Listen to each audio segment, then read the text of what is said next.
Bonjour à toutes et à tous, à la une de l'actualité, la mobilisation des pêcheurs vendéens. Face à la hausse des prix du carburant liée à la guerre en Ukraine, les professionnels de la pêche bloquent depuis hier l'entrée du port de commerce des Sables d'Olonne.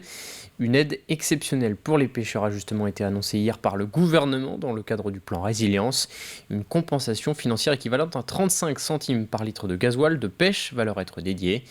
Au Sables d'Olonne, les pêcheurs restent mobilisés. On retrouve Pierre Dalicieux sur place. C'est l'ensemble des pêcheurs des Sables d'Olonne qui sont à l'arrêt depuis 2 jours.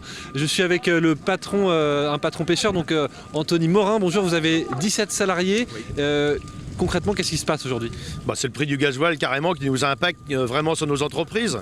Moi, il y a 15 jours de ça, je faisais mon plein, ça me coûtait 12 000 € simplement pour ma paire de pélagique, un sachet de croix de vie. Et là, en ce moment, il me coûte 20 000 quoi. 20 000 €. Quoi. On comprend bien que c'est difficile. En gros, aujourd'hui, vous sortez, vous perdez de l'argent, c'est ça C'est même pas perdre de l'argent, c'est que le seuil de rentabilité, il est dépassé. Donc on y va, on n'est même pas sûr de sortir un salaire pour nos gars. Avant, avec un gasoil à 60 centimes comme on avait, là, on l'a eu depuis un petit moment, moi, il fallait que je mette 30 000 € pour sortir un salaire à mon équipage sur la table. Maintenant, avec 20 000 € de gasoil, c'est plus 30 000, c'est 50 000 qu'il faut.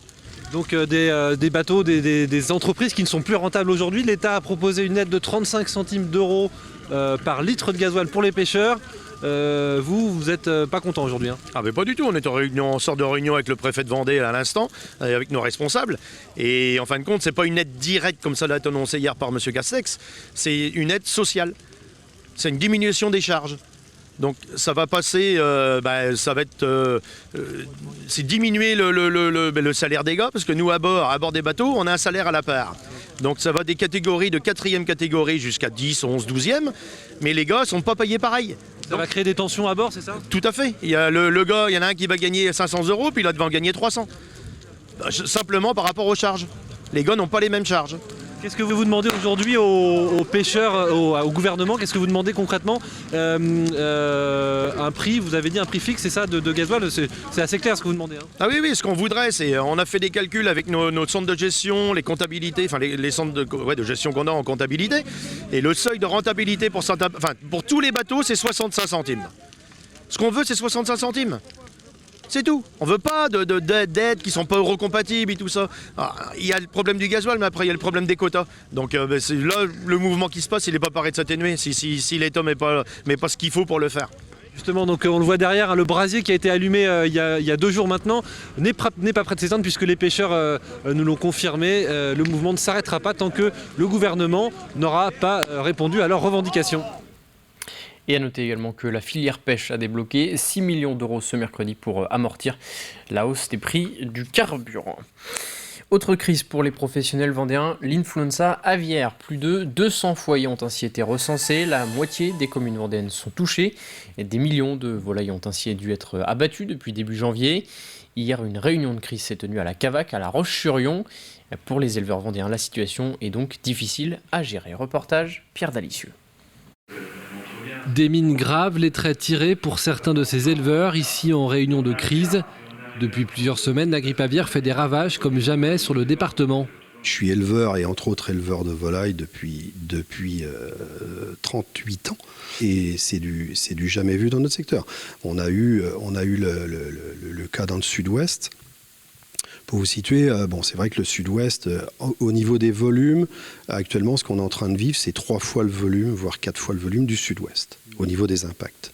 Donc les dégâts au niveau des élevages sont immenses et les dégâts collatéraux sur toutes les entreprises. Un virus qui se propage à une vitesse impressionnante. Depuis le début de la crise, 550 élevages vendéens ont été touchés, soit un tiers des exploitations du département. Des exploitations qui sont obligées d'abattre leurs animaux par mesure de prévention. Une situation souvent traumatisante pour ces exploitants. À la place d'un éleveur, psychologiquement c'est dur parce qu'un éleveur n'est pas pour... Quand on voit ces animaux mourir, c'est pas plaisant, c'est pas notre travail. Le groupement, les organisations sont là aussi pour nous aider. On peut aussi faire des demandes de trésorerie à l'instant T, en attendant les aides de l'État. L'aspect financier aujourd'hui, je dirais, c'est pas ce qui nous met en détresse. Ce qui nous met en détresse, c'est déjà la mortalité sur nos animaux. Une crise qui ne concerne pas que les éleveurs. Environ 8000 emplois sont concernés sur le département. Des discussions avec les services de l'État sont en cours pour indemniser l'ensemble de la filière. Direction Saint-Gemme-la-Plaine pour découvrir les nouveautés de l'espace de loisirs Tech Bowling. Pour fêter ses 10 ans, la structure dévoilée hier. Les animations développées ces derniers mois, 3 simulateurs de course sont désormais accessibles, des innovations uniques dans le Grand Ouest et développées par une entreprise vendéenne qui a cherché à reproduire de la manière la plus réaliste possible les sensations éprouvées à bord d'une vraie voiture sur un vrai circuit. Découverte signée Aurélien Huard. C'est unique dans le Grand Ouest et c'est une innovation 100% vendéenne. 3 simulateurs de voitures de course GTE ont pris place au sein de ce complexe multi-activités installé depuis 10 ans à Saint-Gemme-la-Plaine. 3 cockpits sur vérin équipés de véritables pièces de voitures de sport qui permettent de se mettre dans la peau d'un pilote de course. L'objectif, c'est de pouvoir fournir des sensations équivalentes, ou au moins essayer d'être équivalent à la réalité, avec un mouvement, ce qu'on appelle de roulis et de pitch, donc sur 2 axes, avec un retour de force au volant pour avoir des vraies sensations de la route, ainsi qu'un système de vibration en fait, dans le siège pour pouvoir ressentir tout ce qui est irrégularité de la route, vibreur, etc. Vous avez différents choix du coup de difficulté, donc déjà d'un point de vue boîte de vitesse, donc manuelle ou automatique, mais aussi des niveaux de difficulté, donc d'aide au pilotage. L'objectif, c'est de pouvoir proposer une prestation à quelqu'un qui ne connaît absolument pas l'automobile en général, mais et pouvoir aussi proposer quelque chose d'un peu plus compliqué à quelqu'un qui a déjà fait des simulateurs de conduite dans le passé. Ces simulateurs sont les premiers produits grand public créés par Dynasym, société basée à Trièze et qui travaille régulièrement avec les professionnels du sport automobile. On travaille avec différentes équipes dans le sport automobile, donc dans le rallye, dans l'endurance, notamment les voitures que vous pouvez voir aux 24 heures du Mans, la Formule I qui est la Formule 1 électrique. Une nouvelle offre pour ce lieu de loisirs indoor qui a également profité de la période Covid pour lancer la plus grande salle de laser game du département.